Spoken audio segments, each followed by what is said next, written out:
もう時間も経って風化してきてるし、はい、当事者たちも亡くなってる方もいるので、言ってもいいかな。僕はこれ例題に聞いたんだけど。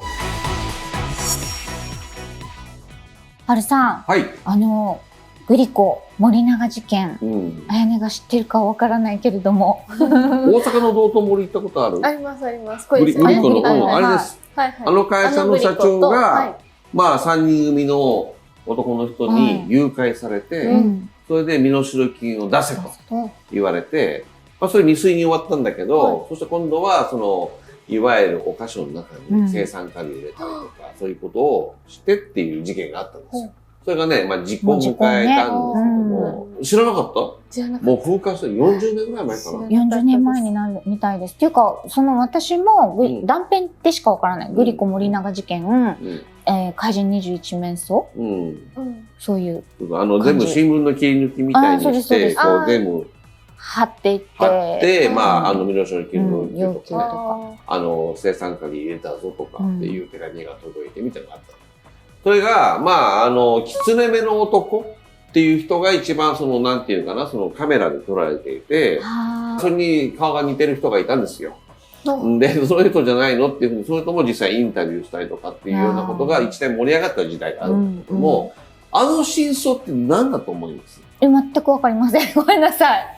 そもそも。わかんない？はい。もう時間も経って風化してきてるし、当事者たちも亡くなってる方もいるので、言ってもいいかな。僕はこれ例題に聞いたんだけど、言ってたのはね、その当時の、まあ、ちょっとやんちゃな若者たちの団体がやったらしいんです。団体が、5、6人が。今で言う半グレみたいな。まあ、お金が欲しくてやった。ただね、これってなんでうまくいかなかったかっていうと、うまくいかなかった、結局ね。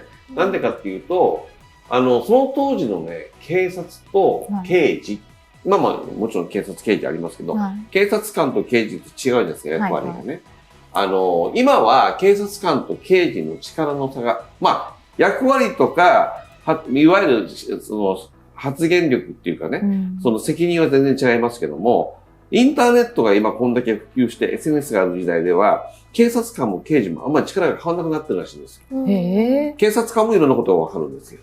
で逆に刑事もそこまで敏腕じゃなくなってきてる。要は平均化してるんですよ。昔はやっぱり警察官は警察官、おまわりさんっていうイメージ。で、刑事はものすごく頭が回って勘が鋭いみたいな感じだったんで、いわゆる、身代金要求したときに、捕まえられそうになったらしいんですよ。で、逃げ切って、で、それ以上突っ込むとやばいなって警察無線とか傍受してみんなで聞いていくうちに、これ取れないじゃんっていうところから嫌がらせで、そういうお菓子にいろんなものを入れたりとか、いわゆる食品メーカーを脅していくっていう。まあその後愉快犯みたいなのも出てきましたけども、他の食品メーカーもね、そういうのが真相だったみたい。じゃあもうあまりにも警察が敏腕だったから、敏腕で警察官がおまわりさんのレベルだったから、その隙をついた感じですね。今だとできないです。今だと力があんまり変わんないから、隙間がないんですよ。隙間がないから、こういうふうな脅しをしても警察官もすぐ気がつくし、刑事とやっぱり警察官の連携がすごいので、前はいわゆる刑事さんがいろいろ動くことに対して、まあ、刑事は捜査していくじゃないですか。警官は、守ってたじゃないですか。昔で言うと。その隙間をついて起きた事件だったんですよ。いわゆる昭和の事件なんです。今の警察のシステムだと、もう起きないだろう。なるほど。言われてるぐらいのレベル。だから、まあ、昭和の時代の、いわゆる、まあ、隙間犯罪みたいな感じですよね。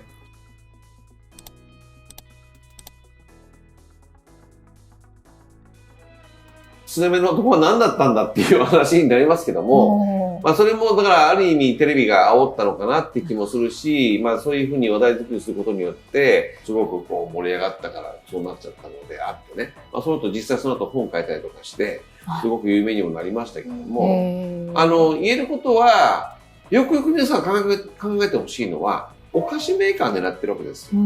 発想が子供なんです。お菓子メーカーの人を、まあいわゆる、誘拐して社長をね。で、その上で今度はお菓子に対してこういろんなことやってる。まあ、江崎さん自身はもちろんその本日は見てるんですけども、社長はね。ただ、そこがやっぱり言及できなかった理由としては、まあいろんな思いがあったでしょうね、彼もね。脅されたのもあるかもしれないけども、まあびっくりしたというか、まさかこういう子供たちがこういう事件を起こしたんだっていう、まあショックもあったかもしれないですね。なるほどね。じゃあもうなんかこの犯人については一切語らなかったんですか？語ってないですね。まあ言えなかったですよね。まあ最後まで固くない。まあ本人は顔を隠されてたからっていうこと言ってますけども、僕は見てると思うんですよ、実際はね。まあ声とかもね、聞くからね、わかると思いますもんね。もう今のこの令和の時代ではちょっと考えづらいよね。まあそうだよね。聞いてもね、なんか、そういう事件なんだ。誘拐事件でも減ったんじゃないですか？誘拐して身代金をとかっていうことは確かにあんまりない。ただね、この江崎グリコの件からちょっと僕もいろいろ考えてるのはね、最近お菓子の種類っていうか、僕らが小さい時に子供だったからお菓子にワクワクしたせいかわかんないけど、いろんなお菓子があった気がしない？昔の方が、昭和の方が。駄菓子系とかはスーパーで減ったのかな？そうだ、まあ駄菓子の発展系みたいなのがいわゆる江崎さんとか森永さんのが多かったじゃないですか。そういうのがなんか、ただあれよね、私たちの時代になかったのは、で、今爆発的ヒットがグミ。グミはね。そう、ガムがグミに押されちゃったでしょ、もう。我々の時代ってガムとかしかないけど、今ガムのやっぱ売り上げがだいぶ落ちて、グミがもう圧倒的なシェアを。まあもともとガムもね、外資だからね、日本の企業ではないので、だからそういうのもあって日本の企業が頑張って盛り返したのはあるかもしれないね。あとはそのグミ自体が食べれる、飲み込めるっていうのはあるよね。そうだね、確かに。お菓子の変化っていうのは本当にすごいよね。そう。企業努力が本当に。そんなね、子供たちが食べるお菓子に、そういう生産管理なんていう怖いことをね、した時代があるしね。でもなんかその昔の警察の人たちの、みんななんか刑事さんは、霊能力があったんじゃないかぐらいの。でも本当にそれはね、主幹山間第六感っていう言葉があったんですよね。いわゆるその主幹山間第六感、山間もそうでしょ？主幹もそうでしょ？第六感もそうでしょ？いわゆる五感と違うわけですよ。五感にプラスして八感ついてる。こっちにね。八感ついてるわけですから、やはり昔はそんだけ、インターネットとか SNS とか、いわゆるコンピューターの技術がない分だけ、脳が発展してたっていうのはあるかもしれないね。なんかこう、ちょっとのこの気の乱れとかを多分取りこぼさないから、あの人怪しいとかって言って、職質とかされたりとかって、で、結局怪しかったっていう人とかね。いますもんね。まあ、行動学もあるんでしょうね。まあまあまあ、そうですね。あとはそのパッケージしていくお菓子とか食べ物に対してが細かくなったよね、規定がね。そうですよね。とにかくちゃんと包んでいくとか。開封したのがわかるようにね。なってるとか、前で言うと簡単に包んでたものを簡単に包まなくなったっていうのもあるしね。だからそういう意味では、今後は同じような事件が起きないと思いますからね。僕は心配ないと思いますが、まあそういう時代、昭和の時代の事件をちょっと今日は解説しましたがね、そんなこともあったよっていうことでございます。まあ僕は、江崎グリコはもうここ何年も食べてないんですけど、売ってるんですかね、グリコって。売ってます、売ってます。売ってる？